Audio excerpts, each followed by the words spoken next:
Hello student, कैसे हो आप लोग और कैसे चल रही है आप लोगों की तैयारी।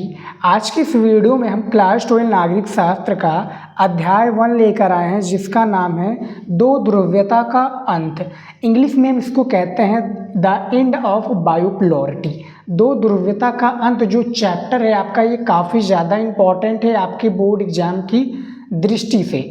पूरा अध्याय सिर्फ एक ही वीडियो में हम आपको बताएंगे, यानी पूरा जो अध्याय है आज के वीडियो को देखने के बाद में खत्म हो जाएगा। इसके सारे इंपॉर्टेंट टॉपिक्स को एक ही वीडियो में हम क्या है पढ़ने वाले हैं। तो वीडियो को लास्ट तक आप लोग ज़रूर देखिएगा, काफ़ी ज़्यादा इंपॉर्टेंट पॉइंट्स हैं और आप लोग क्या है साथ में नोट्स भी बनाते चलिएगा।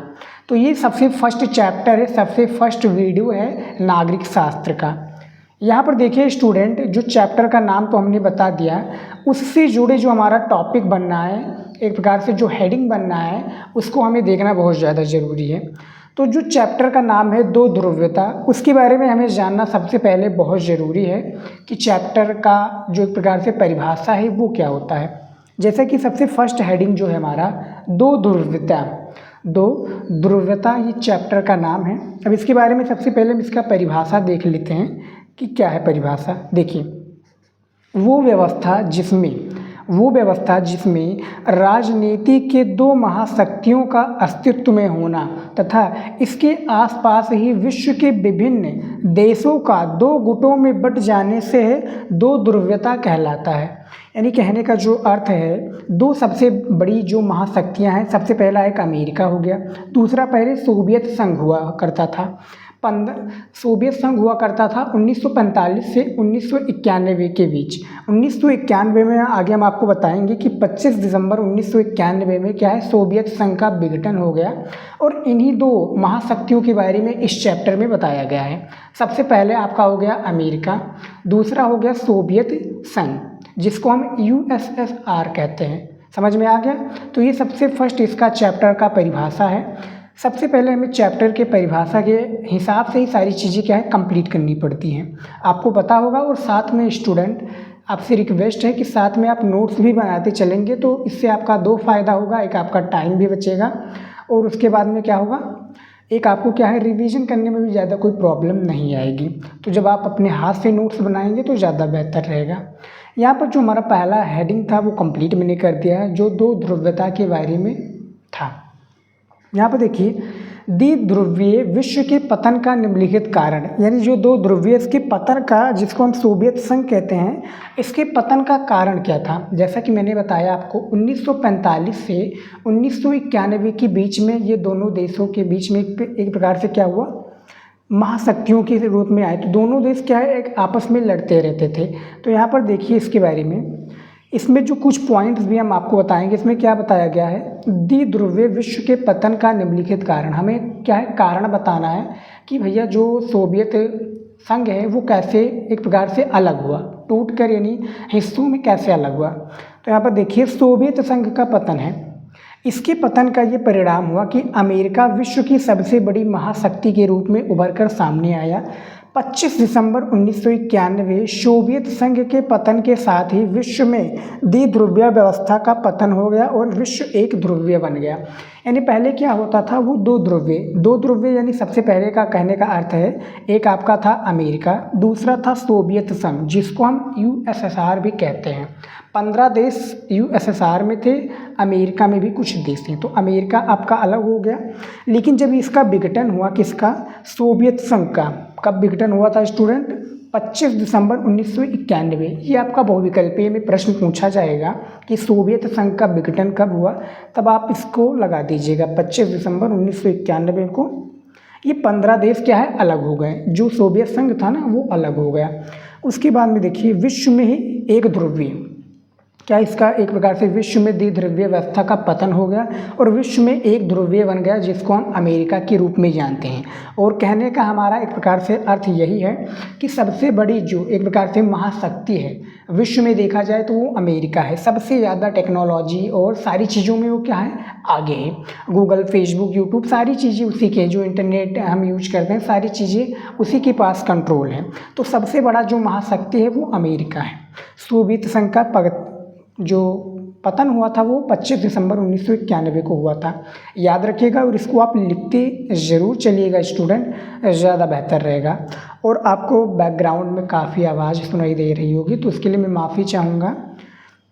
यहाँ पर देखिए दूसरा जो पॉइंट है गुट निरपेक्ष आंदोलन। गुट निरपेक्ष आंदोलन का अर्थ क्या है ये देखिए कि गुट निरपेक्ष आंदोलन ने विकासशील देशों को, जो गुट निरपेक्ष आंदोलन है विकासशील देशों को एक मंच प्रदान करके द्विध्रुवीय विश्व को क्या है कमज़ोर कर दिया। यानी कहने का जो अर्थ है यहाँ पर मैं दिखाता हूँ आपको, देखिए गुट निरपेक्ष आंदोलन ने विकासशील देशों को एक मंच प्रदान करके क्या है द्विध्रुवीय विश्व को कमज़ोर कर दिया है। ये कमज़ोर कर दिया है इसमें, ये गुट निरपेक्ष आंदोलन में है। सोवियत प्रणाली देखिए इसमें जो कुछ पॉइंट हैं, किसमें पॉइंट है स्टूडेंट, ये देखिए ये आपका जो द्विध्रुवीय विश्व का पतन है, इसे पतन का कारण में कुछ हेडिंग्स हैं उसी को मैं लेकर चल रहा हूँ ताकि बोर्ड एग्जाम में जब आपको लिखने का आए कि इसके पतन के प्रमुख कारणों की विवेचना कीजिए तब आप इन्हीं हेडिंग के थ्रू आप क्या है लिख पाएंगे। तो यहाँ पर देखिए सोवियत प्रणाली, सोवियत प्रणाली के बारे में देखिए ये भी सबसे ज़्यादा इम्पॉर्टेंट है। सोवियत प्रणाली जैसे कि दो ध्रुव्यता था, सेम इसी प्रकार से सोवियत प्रणाली भी है। देखिए सोवियत प्रणाली वर्ष 1917 में रूस की समाजवादी क्रांति के बाद, रूस की क्या है समाजवादी जो क्रांति है इसके बाद अपनाया गया। ये क्रांति पूंजीवादी व्यवस्था के विरोध में, ये जो क्रांति है पूंजीवादी व्यवस्था के विरोध में हुई, जिसके प्रणेता रूस में क्या है वेलासेविकी कम्युनिस्ट पार्टी के संस्थापक क्या है जो बोलासेविकी कम्युनिस्ट पार्टी के जो संस्थापक हैं कौन है, यहाँ पर देखिए व्लादिमीर लेनिन को माना जाता है। इसके परिणाम स्वरूप समाजवादी सोवियत गणराज्य जो यूएसएसआर था स्टूडेंट, ये देखिए यूएसएसआर जो इसका हिंदी में अर्थ होता था समाजवादी सोवियत गणराज्य, ये इसका होता है जिसको हम क्या कहते हैं यूएसएसआर की स्थापना हुई थी। किसके कारण, यहाँ पे देखिए जो संस्थापक थे इसके व्लादिमीर लेनिन को माना जाता है। समझ में आ गया, ये सोवियत प्रणाली है। यहाँ पर देखिए 1917 में रूस की समाजवादी क्रांति के बाद अपनाया गया। समझ में आ गया। ऑब्जेक्टिव क्वेश्चन में जब आएंगे तब आप ये इसके बारे में ज़्यादा अच्छे से जान पाएंगे। उसके बाद में देखिए स्टूडेंट सोवियत प्रणाली जो है, सोवियत प्रणाली का तो हमने परिभाषा आपको बता दिया कि क्या होता है। अब इसकी विशेषताएं देख लेते हैं कि विशेषताएं क्या एक प्रकार से जो इम्पोर्टेंट पॉइंट्स हैं वो क्या हैं। देखिए सोवियत प्रणाली की विशेषताएं निम्नलिखित हैं, यानी कुछ प्रकारों में बताए गए हैं जो कि निम्नलिखित हैं और बोर्ड में जब आएंगे तब आप लिखेंगे ही, और ऐसे ही हमारे जो चैप्टर वाइज सिलसिला है वो चलता रहेगा। देखिए एक दल प्रभुत्व प्रणाली, सबसे फर्स्ट में जो है सोवियत प्रणाली की जो विशेषताएं हैं सबसे फर्स्ट में है एक दल, क्या है एक दल का प्रभुत्व प्रणाली। दूसरा है राज्य एवं पार्टी की संस्था का महत्व देना, जो राज्य एवं पार्टी है इसके संस्था का महत्व देना। उसके बाद में दूसरी है दूसरी दुनिया। दूसरी दुनिया जैसे पहली दुनिया आपका हो गया अमेरिका, दूसरी दुनिया वही रूस हुआ करता था। तीसरी दुनिया में क्या होता थे, जैसे भारत हो गया, तीसरी दुनिया में ये सारी चीज़ें हुआ करती थी। तो अब क्या है, अब दो या तीन बचे हुए हैं जो दुनिया में। तो दूसरी दुनिया, उसके बाद में देखिए सोवियत संघ का एक महाशक्ति के रूप में होना, इसके सोवियत संघ का एक महाशक्ति के रूप में पहले होना लेकिन अब ना होना। कब ना होना, 25 दिसंबर 1991 को। ये क्या है 15 जो इसमें देश थे, 15 देश को क्या है विघटन हो जाना यानी अलग हो जाना। उसके बाद में देखिए सोवियत संघ का एक महाशक्ति के रूप में ना होना, फिर विकसित संचार व परिवहन प्रणाली, फिर विशाल ऊर्जा संसाधन। ये सोवियत प्रणाली की विशेषताएं थी। आप समझ सकते हैं किस तरह से इसकी विशेषताएं थी। यहाँ पर देख लीजिए, बहुत ही ज़्यादा इम्पॉर्टेंट है और ऐसे ही आपको सारी चीज़ों को लिखते चलना है। लिख लेंगे तो ज़्यादा बेटर रहेगा आपकी तैयारी की दृष्टि से। उसके बाद में देखिए यहाँ पर सोवियत प्रणाली का दोष। देखिए हमने क्या है विशेषताएं तो बता दी कि भैया इसकी इम्पोर्टेंस क्या है, लेकिन इसकी जो दोष यानी कमियां जो हैं इसके बारे में बताना बहुत ज़्यादा ज़रूरी है, क्योंकि भैया उसके अंदर क्या खूबी होगी तो बुराइयां भी होंगी। तो सोवियत प्रणाली का दोष देखिए, सोवियत प्रणाली में अनेक विशेषताएँ थी, फिर भी इसके अपने कुछ दोष और क्या है कमियाँ भी थी। सोवियत जो प्रणाली है जो कि विघटन हो गया था ना 15 देश में 1991 में, इसकी क्या विशेषताएं भी थी और इसका एक प्रकार से क्या है दोष भी था। इसमें जो जो सोवियत प्रणाली में जो जो भी क्या एक प्रकार से विशेषताएं थी हमने बता दिया है। विकसित संचार व परिवहन प्रणाली, विशाल ऊर्जा संसाधन, सोवियत संघ का एक महाशक्ति के रूप में होना, दूसरी दुनिया होना, समझ में आ गया, राज्य एवं पार्टी की संस्था का महत्व देना और एक दल प्रभुत्व प्रणाली, ये इसकी विशेषताएं हैं। उसके बाद में देखिए जो सोवियत प्रणाली की कमियां हैं, कमियां के बारे में भी हम देख लेते हैं। यहाँ पर देखिए सबसे फर्स्ट जो कमियां हैं वो नौकरशाही का प्रभाव, यानी नौकरशाही का भी प्रभाव है इसमें। उपभोक्ता वस्तुओं का निम्न स्तर, यानी कोई भी उपभोक्ता है इसके वस्तुओं का निम्न स्तर होना। लोकतंत्र एवं अभिव्यक्ति की स्वतंत्रता पर अंकुश, जो लोकतंत्र है सोवियत संघ का, उसके क्या है अभिव्यक्ति की स्वतंत्रता पर अंकुश होना। एक दल का प्रभुत्व, जैसा कि हमने बताया था एक दल प्रभुत्व प्रणाली थी। फिर रूस का प्रभुत्व, क्या है रूस, जिसे क्या अमेरिका हो गया, दूसरी दुनिया में आपका रूस आ गया, समझ में आ गया, जिसको हम सोवियत यूनियन भी कहते हैं, सोवियत संघ, सोवियत गणराज्य भी कहते थे, समाजवादी सोवियत गणराज्य कहते थे। जब भी 15 देशों में अलग हुआ तो रूस के रूप में उभर कर आया।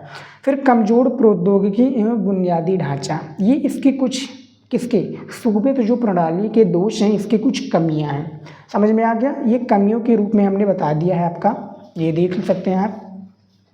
सोवियत प्रणाली की जो इसकी दोष और कमियां हैं, ये कुछ कमियां थी, कुछ 6 प्रकार की कमियां थी, लिख लीजिए कॉपी में, इसी के बारे में हम आपको बताएंगे।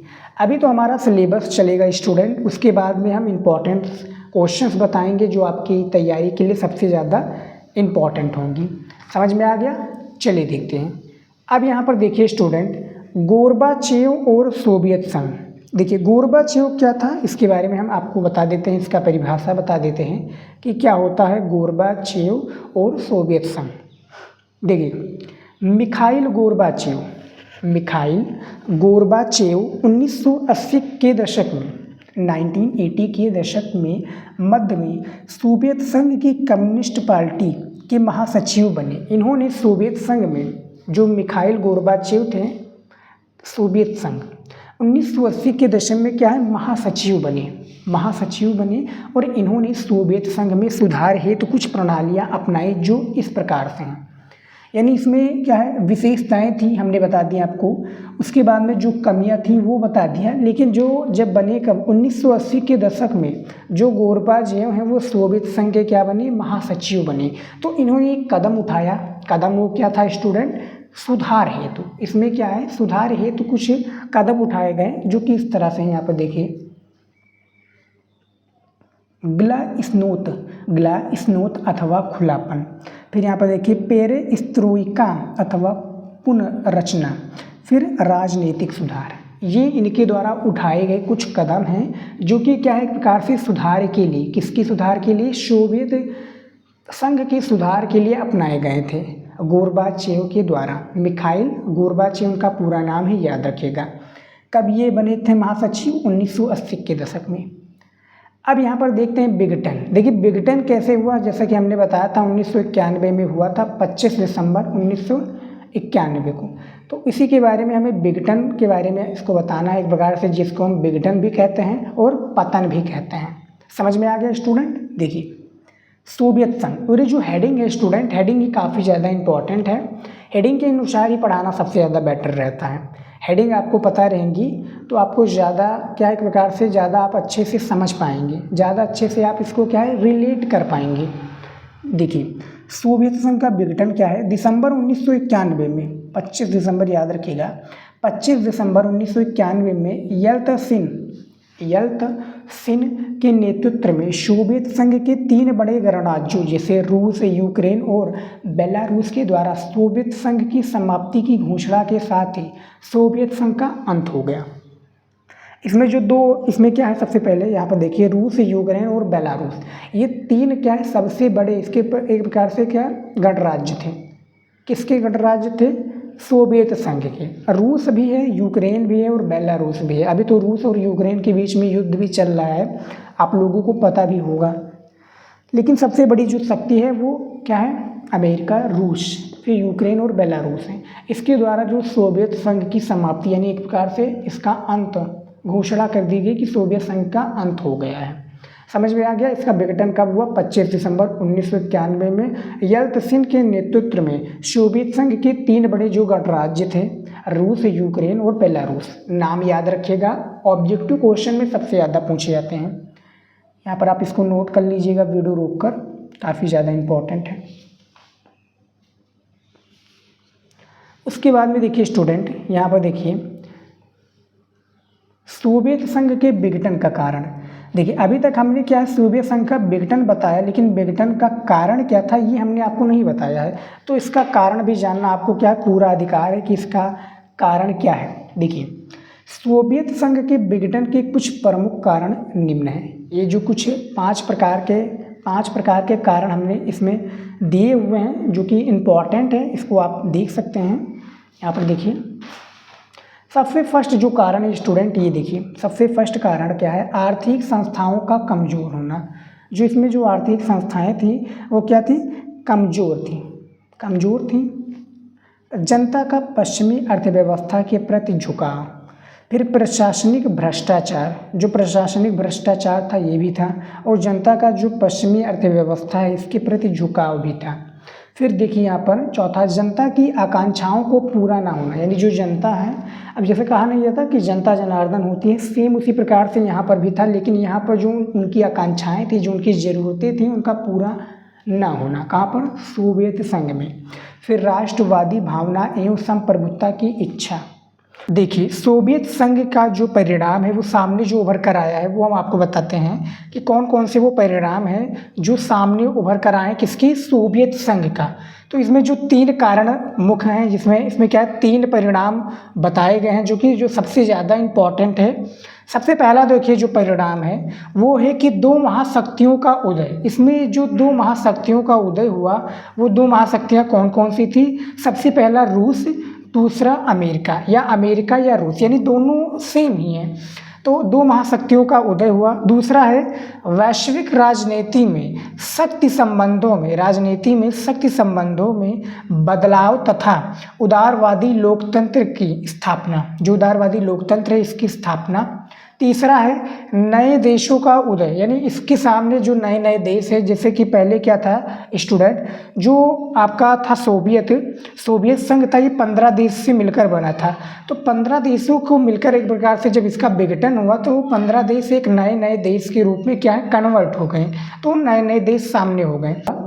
अब यहाँ पर देखिए सार्क थेरेपी और एवं उसका हमें परिणाम देखना है कि क्या परिणाम इसका है। देखिए सार्क थेरेपी का अर्थ आघात पहुंचाकर उपचार करना। ये प्रक्रिया साम्यवादी शासन के पतन के बाद शुरू हुई। सार्क थेरेपी के अंतर्गत राज्य संपदा का निजीकरण एवं सामूहिक फार्म में बदल, यहाँ पर देखिए सामूहिक फार्म में बदल गया। यानी कहने का अर्थ है आघात पहुंचाकर क्या है, उपचार करना। ये सार्क थेरेपी का अर्थ कहलाता है। बहुविकल्पी में भी ये क्वेश्चंस काफ़ी ज़्यादा पूछे जाते हैं, आप लोगों को पता होगा, हमने काफ़ी बार बता चुके हूँ। परिणाम देखिए यहाँ पर वर्ष 1990 में अपनाई गई सार्क थेरेपी का परिणाम है, देखिए परिणाम है आशा निपूर्ण, यहाँ पर देखिए आशा निरूप नहीं आया। सार्क थेरेपी के परिणाम निम्नलिखित हैं। जो परिणाम इसके क्या हैं, निम्नलिखित हैं। देखिए अर्थव्यवस्था में गिरावट, बैंकों का दिवालियापन हो जाना और समाज कल्याण की व्यवस्था का अंत। जो समाज कल्याण इसकी व्यवस्था का अंत होना, अमीर और गरीब के अंतर में वृद्धि, माफिया वर्ग का उदय, यानी जो माफिया डॉन वगैरह हैं इनका क्या होता है, उदय हो जाता है। तो ये इसके कुछ परिणाम हैं। परिणाम वर्ष 1990 में अपनाई गई सार्क थेरेपी का परिणाम है। इसमें क्या है, यहाँ पे देखिए आशा अनुरूप नहीं है। सार्क थेरेपी का परिणाम निम्नलिखित हैं। ये कुछ परिणाम है, बोर्ड एग्जाम में जब आएगा तो इसी के आगे आपको थोड़ा थोड़ा करके आगे लिखना पड़ेगा जब लॉन्ग क्वेश्चन में पूछा जाएगा। फिलहाल आप इसको समझिए। उसके बाद में देखिए यहाँ पर पूर्व साम्यवादी देश, जो पूर्व साम्यवादी देश और भारत क्या है, पूर्व साम्यवादी देश है, इसमें देश और भारत के बारे में हमें बताना है। देखिए भारत के सभी साम्यवादी देशों से अच्छे संबंध रहे हैं, यानी चाहे जो भी देश हों उनसे अच्छे।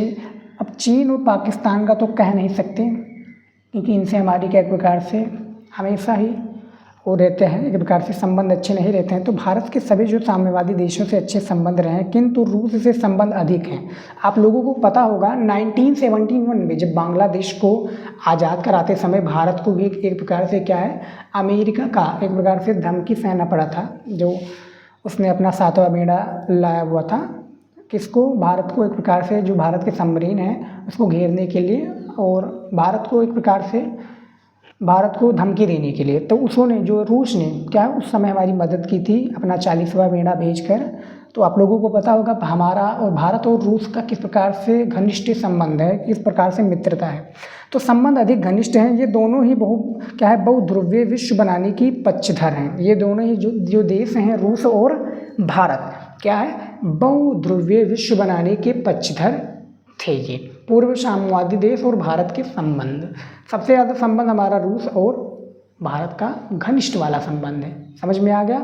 बाकी के जो सारे देश हैं उससे भी संबंध अच्छे हैं, लेकिन चीन और पाकिस्तान का तो जैसा कि हमने बताया वो बता नहीं सकते। उसके बाद में देखिए रूस से भारत का लाभ। देखिए अब हमें जो है क्या घनिष्ठ संबंध है, तो संबंध के बीच में क्या एक प्रकार से व्यापार तो नहीं किया जा सकता, लेकिन यहाँ पर संबंध दोनों का होगा, क्योंकि दोनों को फ़ायदा है व्यापार करने में। तो रूस से भारत का लाभ क्या है, इसके बारे में देखिए। अंतरिक्ष उद्योग में का यहाँ पर देखिए क्रायोजेनिक, क्या है, क्रायोजेनिक रॉकेट की प्राप्ति, फिर कश्मीर के संबंध पर, पश्चिम एशिया में पहुंच बनाना और अंतर्राष्ट्रीय आतंकवाद से संबंधित सूचनाएं। रूस से भारत को लाभ, भारत को जो लाभ है किससे, रूस से, जो क्रायोजेनिक रॉकेट की प्राप्ति, कश्मीर के संबंध पर मुद्दा, पश्चिमी एशिया में पहुंच बनाना, यानी जो भी सारे देश है उसमें पहुंच बनाना, अंतर्राष्ट्रीय आतंकवाद से संबंधित सूचनाएं। ये भारत को किससे लाभ है, रूस से। समझ में आ गया। उसके बाद में देखिए भारत और सोवियत संघ। अब देखिए जैसे कि भारत को रूस से लाभ है, तो रूस को भी तो कुछ लाभ होगा, वो भी मैं लाभ आपको बता देता हूँ कि रूस को क्या लाभ है। इसमें जो रूस है इसको क्या लाभ है। देखिए भारत रूस के लिए हथियारों का दूसरा सबसे बड़ा खरीदार है, यानी जो भारत है हमारा इंडिया, वो रूस का सबसे बड़ा खरीदार है, वो चाहे तेल के मामलों में है या जो हथियारों के मामले में है। भारतीय सेना का अधिकांश सेना संबंधित अवकाश वस्तुओं की प्राप्ति रूस से होती है, यानी जो भी भारत के सेना है, जो भी सामान उपयोग होता है, यानी जो एक प्रकार से इंपोर्ट होता है, वो रूस से ही होता है। तेल का आयात, सबसे बड़ा तेल का जो उत्पादक है वो भारत है, किससे, रूस से लेता है तेल। तो रूस के परमाणु योजना रूस में महत्वपूर्ण थी, तो इसमें भी कुछ लाभ हैं, यानी रूस को भी कुछ लाभ है भारत से, तभी वो साथ दे रहा है भैया। समझ में आ गया। अब देखिए भारत और सोवियत संघ। देखिए भारत और सोवियत संघ के बारे में जान लेते हैं। शीत युद्ध के समय जब भारत ने सोवियत संघ के साथ मित्रता संधि की, तो आलोचकों ने कहा कि भारत सोवियत समूह में शामिल हो गया है। भारत जो आलोचक थे वो क्या कहें कि ये भी शामिल हो गए हैं किसके, सोवियत समूह में। समझ में आ गया। कि आपको समझ में आ गया तो बताइएगा ज़रूर, बहुत ही ज़्यादा इम्पॉर्टेंट है और ध्यानपूर्वक आप लोग सुनिएगा। बैकग्राउंड में आपको काफ़ी जो है अननोन, एक प्रकार से अननोन वॉइस आ रही होगी, तो उसके लिए माफ़ी चाहूँगा, क्योंकि वीडियो बनाना इम्पॉर्टेंट था और शोर शराबा देखेंगे तो बहुत होता रहता है, लेकिन मैं कम करने की कोशिश कर रहा हूँ। यहाँ पर देखिए आर्थिक संबंध, भारत और सोवियत के आर्थिक संबंध, राजनीतिक संबंध, सैन्य संबंध और सांस्कृतिक संबंध। आर्थिक संबंध को आपको बताने की राजनीतिक संबंध किस तरह से होते हैं, सैन्य संबंध यानी भैया सैन्य संबंध क्या होता है। मतलब देखिए लास्ट में जो टॉपिक बचता है सार्क थेरेपी, क्या है, सार्क थेरेपी, संघर्ष एवं तनाव। सार्क थेरेपी के बीच में जो संघर्ष और तनाव है ये किस चीज़ के बीच में हुआ था, इसके बारे में बात कर लेते हैं। यहाँ पर देखिए संघर्ष जो था, संघर्ष एवं तनाव के निम्नलिखित कारण थे किसके बीच, सार्क थेरेपी और संघर्ष एवं तनाव में। देखिए सैनिक संगठन बनाना, जो सैनिक है उसका संगठन बनाना, फिर पर्याप्त पेट्रोलियम भंडार का होना, चीन को लाभ पहुंचाना, और यहाँ पर देखिए चेकोस्लोवाकिया एवं यूगोस्लाविया का विभाजन। ये सारी चीज़ों को करना सार्क थेरेपी के संघर्ष एवं तनाव के बीच में क्या है आती हैं, जो कि सबसे ज़्यादा इम्पॉर्टेंट है और ये बोर्ड एग्जाम में पूछी जाती हैं। ये कुछ पॉइंट है। अभी तो मैं क्या सिलेबस को कंप्लीट करा रहा हूँ, आने वाले समय में यानी जब धीरे धीरे जब आपका बोर्ड एग्जाम नज़दीक आएगा मैं इंपॉर्टेंट क्वेश्चन लेकर आऊँगा, फिर उसमें हम डिटेल में आपसे बात करेंगे। फिलहाल आप सिलेबस को कंप्लीट कीजिए और आपको PDF चाहिए तो आपको इंस्टाग्राम पर मेरे पास मैसेज करना है, ID नीचे मिल जाएगी, नहीं तो आप इंस्टाग्राम पर सर्च कीजिएगा शिवम स्टडी नॉलेज, आपको हमारे चैनल का ID मिल जाएगा, वहाँ पर आप मैसेज करेंगे, मैं आपको रिप्लाई ज़रूर दूंगा। तो फिलहाल स्टूडेंट यहाँ पर देख सकते हैं हमने सारी चीज़ों को कंप्लीट कर दिया है, सारी चीज़ों को बता दिया है जो चैप्टर 1 से संबंधित था। सारे चैप्टर के बारे में हमने बता दिया है, यहाँ पर देख सकते हैं जो आपका चैप्टर था हमने पूरा ख़त्म कर दिया, यानी पूरे कंप्लीट हमने सारी चीज़ों को बता दिया है। फिलहाल अब हमारा नेक्स्ट चैप्टर आएगा, सेकंड चैप्टर इसके बाद में, उसको भी मैं जल्दी लेकर आऊँगा। फिलहाल वीडियो को लाइक कीजिए, मिलते हैं नेक्स्ट वीडियो में। जय हिंद।